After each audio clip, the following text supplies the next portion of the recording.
ओम शांति।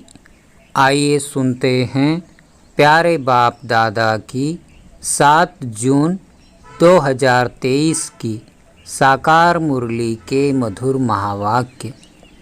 मीठे बच्चे, तुम्हें देह सहित इस सारी पुरानी दुनिया का त्याग करना है, क्योंकि तुम्हें गाइड द्वारा सच्चा रास्ता मिल गया है। प्रश्न: ईश्वरीय प्लान के अनुसार किस कर्तव्य में कल्याण समाया हुआ है? उत्तर: यह महाविनाश का जो कर्तव्य है, जिसमें सारी बेहद की पुरानी दुनिया खत्म होनी है, इसमें कल्याण समाया हुआ है। मनुष्य समझते यह बहुत बड़ा अकल्याण है, लेकिन बाप कहते, मैंने यह ज्ञान यज्ञ जो रचा है, इसमें सारी पुरानी दुनिया की आहुति पड़ेगी, फिर नई दुनिया आएगी। गीत बजा है ओम नमो शिवाय। ओम शांति। बच्चों ने गीत सुना। यह महिमा किसकी थी? तुम माता पिता अर्थात परम पिता परमात्मा की महिमा। ऊंचे ते ऊंच भगवान वही है, ऊंच ते ऊंच गॉड फादर। ईश्वर को फादर कहा जाता है। किसका फादर? सारी मनुष्य सृष्टि का फादर। वह बेहद का बाप। जब उनको बाप कहा जाता है तो रचयिता भी है, मनुष्य सृष्टि का रचयिता है। वास्तव में सभी मनुष्य मात्र के 2 बाप हैं, एक लौकिक, दूसरा पारलौकिक हुआ आत्माओं का बाप। आत्मा को जिस्म देने वाला है लौकिक बाप। आत्मा तो निराकार ही है। आत्माओं का निवास स्थान निराकारी दुनिया में है, जिसको ब्रह्मलोक भी कहा जाता है। यहाँ सभी आत्माओं को ये शरीर मिला हुआ है पाठ बजाने। ड्रामा के राज को भी अच्छी रीति समझना है। तुम जानते हो कि गॉड फादर की महिमा सभी से न्यारी है। गाते भी हैं, ओ गॉड फादर मनुष्य सृष्टि का बीज रूप है। यह है उल्टा झाड़, बीज बाप ऊपर में है। जब कहते हैं ओ गॉड फादर, तो ऊपर में नज़र जाती है सभी आत्माओं का फादर एक परमपिता परमात्मा है। उनकी महिमा है सभी से ऊंची, परंतु मनुष्य बिल्कुल नहीं जानते हैं। सभी आत्माओं का फादर वह निराकार बाप है, और फिर साकार बाप प्रजापिता ब्रह्मा, जिसको आदि देव महावीर एडम भी कहते हैं, जिस द्वारा निराकार परमपिता परमात्मा मनुष्य सृष्टि रचते हैं। फादर को तो कभी बेअंत नहीं कहा जा सकता। जैसे लौकिक फादर रचना रचते हैं, स्त्री को एडाप्ट कर फिर उनसे बच्चे पैदा करते हैं, तो उसको फादर कहा जाता है। फादर को कभी सर्वव्यापी व बेअंत नहीं कहेंगे। बाप से ही बच्चों को वर्षा मिलता है, तो निराकार परमपिता परमात्मा है सभी आत्माओं का बेहद का बाप। यह समझना है। God is one, father is one. अभी आत्मा अपने फादर को भूल गई है। फादर को भूलने के कारण सभी मनुष्य मात्र आर्फन बन गए हैं। फादर को न जानने कारण बहिष्ठ को यानी रचना को अथवा भाई बहन को याद करते रहते हैं। फादर को भूल आपस में ही लड़ते झगड़ते रहते हैं। निधन के बन पड़े हैं। वर्षा मिलता ही है उस बाप से। ब्रह्मा विष्णु शंकर भी उनकी रचना है। ब्रह्मा विष्णु शंकर हैं सूक्ष्म वतनवासी। सूक्ष्म वतन के ऊपर है मूल वतन। जहाँ परमपिता परमात्मा रहते हैं। हम आत्मा भी वहाँ की रहवासी हैं। आत्मा कहेगी वह स्वीट गॉड फादरली होम, निराकारी दुनिया। इन वतनों को जानना है। 3 लोग कहते हैं, मूल वतन, सूक्ष्म वतन और स्थूल वतन। ऊंचते ऊंच है बाप, करण करावन हार। क्रिएटर, डायरेक्टर परम पिता परमात्मा है। पहले ब्रह्मा विष्णु शंकर को क्रिएट करते हैं, फिर ब्रह्मा द्वारा ब्रह्मा मुख वंशावली ब्रह्मा कुमार कुमारियों को एडाप्ट करते हैं। देलवाड़ा मंदिर में भी आदि देव दिखाया है। नीचे तपस्या कर रहे हैं।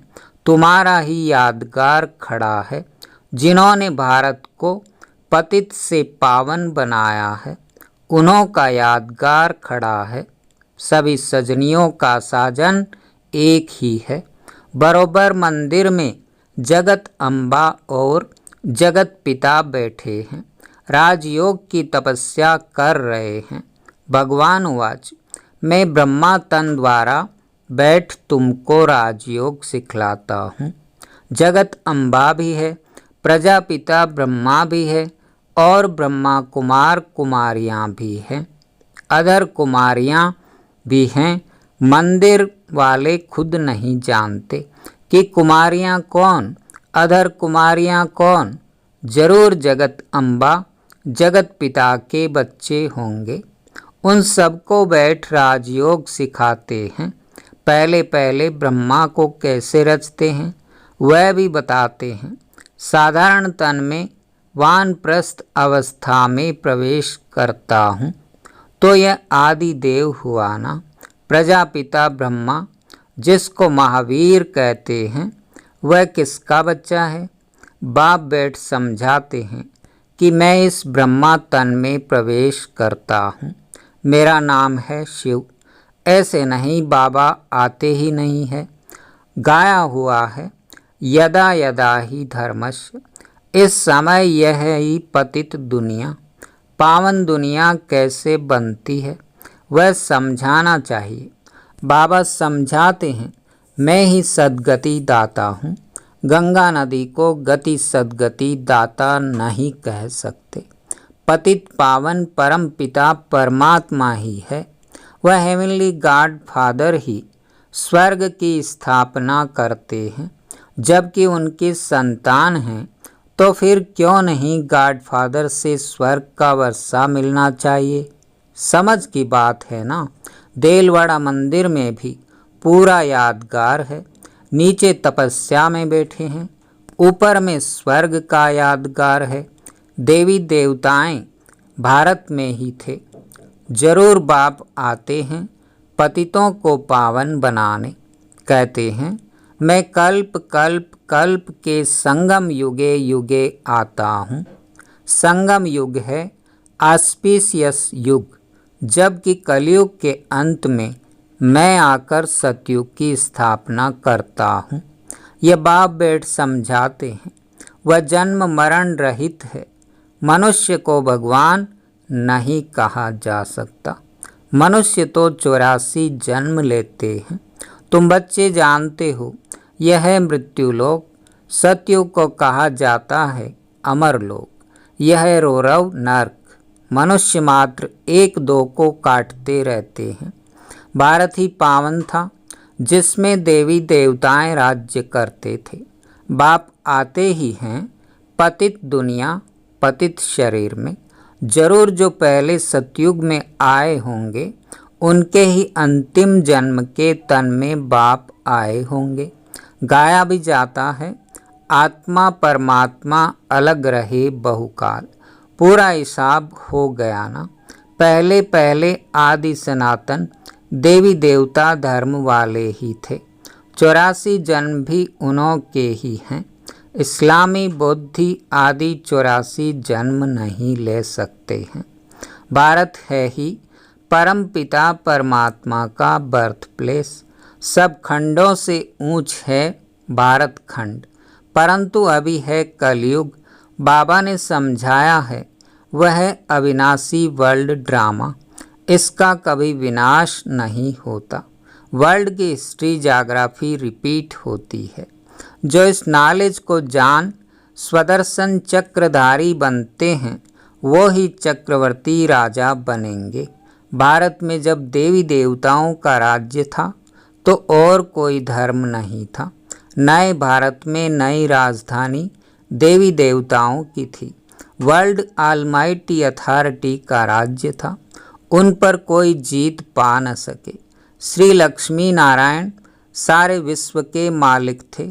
उन्हों को विश्व का मालिक बनाने वाला जरूर विश्व का रचयिता ही होगा। वह है परमपिता परमात्मा, गॉड फादर। इस समय देवी देवताओं का नाम निशान नहीं है। देवी देवताओं के सिर्फ चित्र हैं, परंतु उनके ऑक्यूपेशन को कोई भी जानते नहीं। इस समय गवर्नमेंट में भी कोई ताकत नहीं रही है। अपने धर्म का पता नहीं है। कहा जाता है रिलीजन इज माइट। रिलीजन स्थापन करने वाला है बाप। उनको ही सर्वशक्तिमान कहा जाता है। तो गॉड फादर फादर भी है। फिर उनको नॉलेजफुल कहा जाता है तो टीचर भी है। और फिर उनको पतित पावन कहा जाता है तो सतगुरु भी है। उनका कोई फादर नहीं। वह है सुप्रीम फादर, सुप्रीम टीचर, क्योंकि नॉलेजफुल हैं।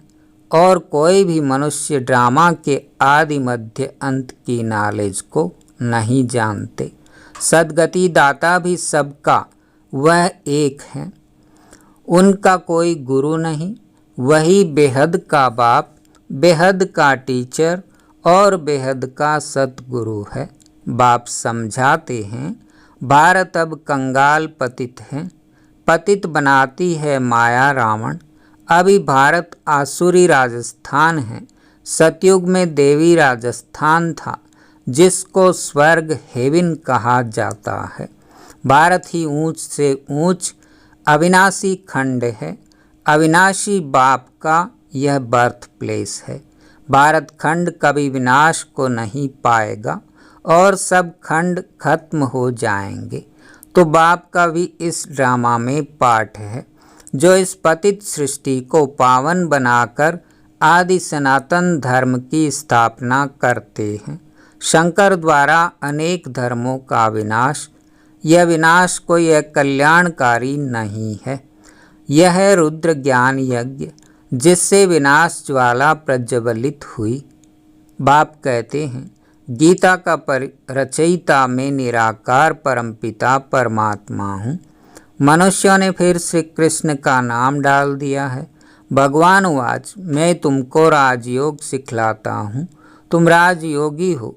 तुम्हें सारी पुरानी सृष्टि का देश सहित जो कुछ है सब का त्याग करना है। मैं गाइड बन सबको वापस ले चलने आया हूँ। बाप ही दुखों से लिबरेट करते हैं। आधा कल्प है भक्ति अर्थात रावण राज्य और आधा कल्प है राम राज्य।